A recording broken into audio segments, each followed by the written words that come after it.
Կնոջ հղիության 57-րդ օրը սրտի առաջին բաբախյունի հետ ձևավորվում է այսպես կոչված սրտի ուղեղիկ,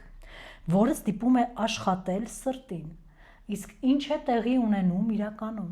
Այլ նա ստանում է այն իմպուլսը, այդ նյարդային կենտրոնը, որը խթանում է սրտի աշխատանքը։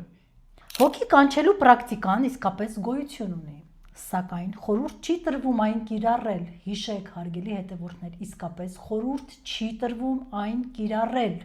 Նրանք վերանորոգվել և վերադարձել են աշխատանքի։ Եվ այսպիսի մի խնդրանք հնչեցրեց, ասեց միայն խնդրում եմ,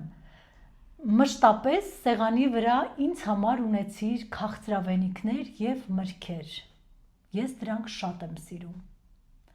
Ռուբեն Գրիգորյանի հարցումները ցույց տվեցին, որ մարմինը սեփական էներգիա առհասարակ չունի։ Հանկարծակի լիցքավորվում են էներգիայով։ Սա հոգու մեծ գործոնն է, որ մեզ լիցքավորում է իր արևից ստացած էներգիայով։ Նելի ջան, քանի որ անդրադարձանք դիցերին, ես կխնդրեի, որ դու քո երեկվա տեսած տեսիլքը պատմես։